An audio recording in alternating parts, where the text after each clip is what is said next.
Hey guys, Alex from 7th Hour Films back again with Mob Psycho 100. Oh, my voice sounds worse than I thought it did. As a quick note, I'm currently sick. I'm a lot better than I was. The other videos I've recorded are the Doctor Who episode The Giggle, the first episode of Vinland Saga, the fourth episode of Jujutsu Kaisen. You can probably hear in those episodes that I'm sick. I'm much better than I was in those episodes, which is at least good, but yeah, just now hearing my voice, it's a little rough, isn't it? So, getting over a cold. I'm mostly fine. I'm probably going to be coughing through this episode, so I've got some cough drops here that are going to help me. This episode is not sponsored by Luden's Cough Drops, but damn if they're good, so. Last time on Mob Psycho 100, we had Mob 2 Rival, where Mob, after being hit by a car, has completely lost control. He is subconsciously lost control of his powers, and his body is still going with his determination to get to Tsubomi, but he's wreaking havoc on the whole city as he tears through on his path. And Hanazawa went to confront him and try to help him, but it didn't work. But he put up one hell of a fight and reaffirmed that he is Mob's true rival. And then at the end, we got the tease that Suzuki is on his way because he can feel Mob's power growing. And if anyone has the power to take on Mob, it's probably him, so we'll have to see. But yeah, we're in the final 2 episodes. I'm excited, and I'm ready to get into this. So, like always, the reaction is down in the description and in the pinned comment for your viewing pleasure. So let's go ahead and jump right into this episode of Mob Psycho 100. Here we go.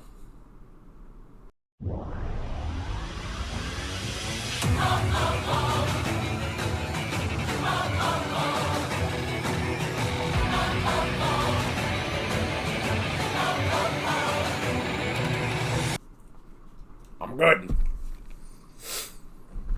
With any luck, I will be perfectly healthy for the series finale. Anywho. Oh, that was a loud crack right there. Anywho. Damn. I feel like this is going to recontextualize every fight in this show. Every single fight. Namely, I guess 2 of them, honestly. One being Suzuki, and the other being Hanazawa. Sorry about how I'm talking, but I just have to have this cough drop, so. Yeah, I feel like this is going to recontextualize those 2 fights. Because you just realize how much Mob holds back, you know? And if you think about intention, if you think about the intention as well, let's go back to the first fight with Hanazawa. If you go via intention, the reason that... We're just going to call him Dark Mob. Even though he is a part of him, we're just going to call him Dark Mob for the sake of this discussion. In a sense, with the fight with Hanazawa, Dark Mob, his whole thing would have been just to end the fight, you know? Just end it in a way that would just end it, you know? Because that would have been Mob's intention, you know? Because his powers were unleashed in such a stressful situation of, you know, fighting or not fighting this guy that wanted him to go all out, you know? And in such a way that it's in such a way that, honestly, I don't know, what are the words I'm looking for? It just makes sense that it's like, if you have, I mean, we kind of talk about it, I think we've talked about it in the last 2 episodes of, like, it's kind of like, or I guess just last episode, it's kind of just, you know, instinct. It's almost like a computer. It's being very logical of, you know, this was the task I was designated to perform, you know? And the task in Season 1 would have been to end the fight, to stop, not to kill Hanazawa, but to stop this whole situation from happening. But the problem is the intention here is it's almost mundane, It's almost mundane. He has to go to Tsubomi. It's really it, Now after that, after he completes this task, he's saying that, well, once I do that, then I will do whatever I want, Essentially, he will start acting on... I mean, it's a question of, if he actually got there and got to Tsubomi, would it actually deactivate, Because the task has been completed. Now, that's talking in very, very mechanical terms, That's talking in very, very mechanical terms, and obviously that's not what's happening here, I don't know. What would... I'm assuming that we're going to kind of mirror the end of season 1, where Reigen's going to get there, because it had to be Reigen. As much as I love, Ritsu coming into his own here, and it would honestly make sense for Ritsu to be the one to sort of talk him down. It has to be Reigen, It has to be Reigen, because Reigen is the first one to really give Mob this almost sense of purpose with his powers, This sense of ease with his powers, And if anyone is going to convince Mob that these powers are a part of him, because here he's like, oh, I need to get rid of these powers. Which he even says, this also mirrors the fight with Dimple, a few, episodes back, where he basically deactivated all of his powers so that he could just talk with Dimple, And it's always a question of, what would he do? What would he do? He's always, said to live a normal life, to not use your powers, especially to hurt other people, but to not use your powers, Like, if anything, this entire show has been Mob against his own powers, Every single fight that he has, that meter starts going up,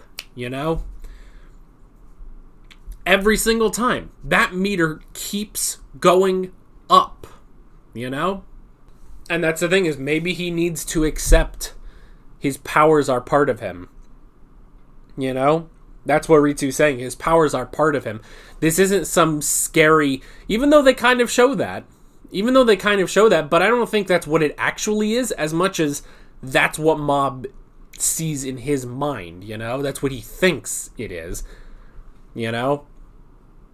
But it's really not. It's just him. The reason it takes his outline and, proclaims himself to be Shigeo is that it's him. It's a part of him, This isn't like, Yu-Gi-Oh! Where you get Dark Yugi, Dark Bakura, Dark Marek. Like, those are all different things.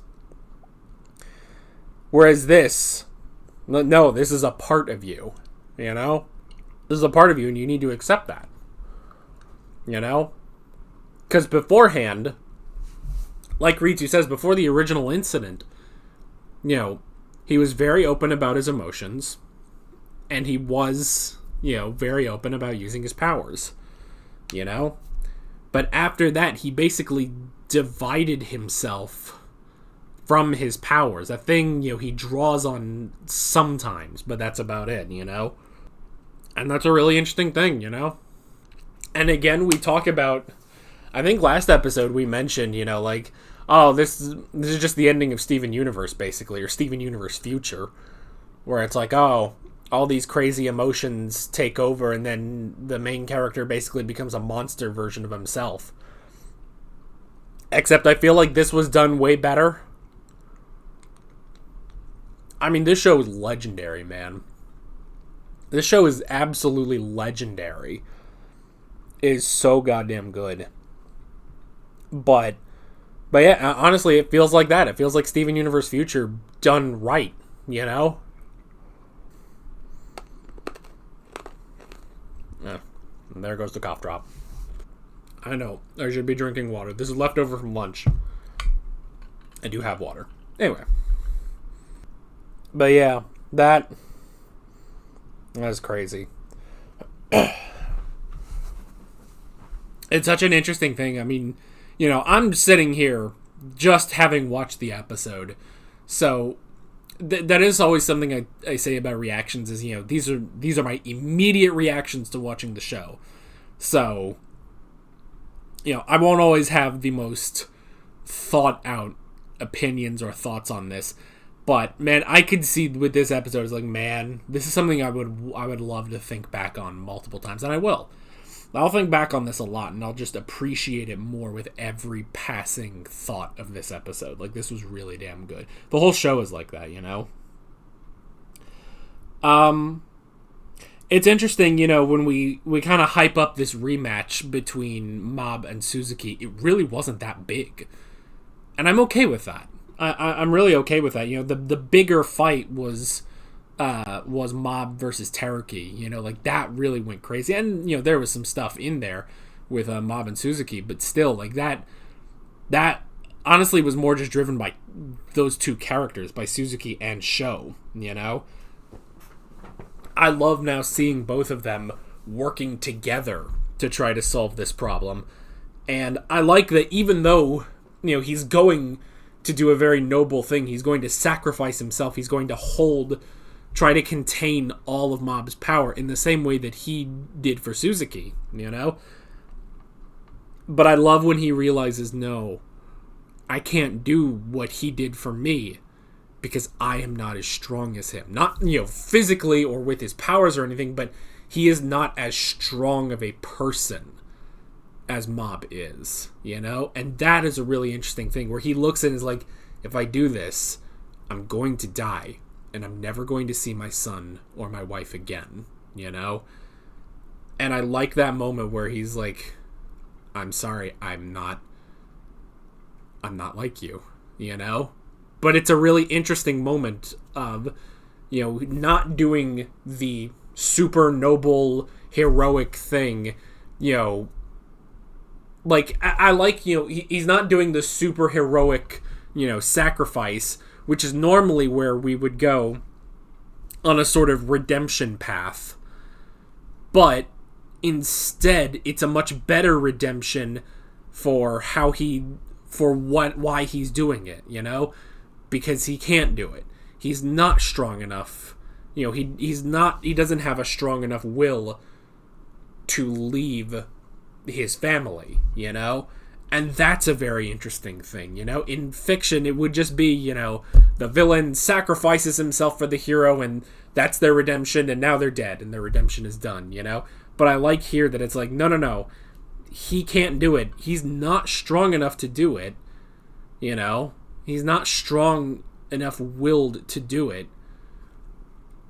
So, and he literally cannot...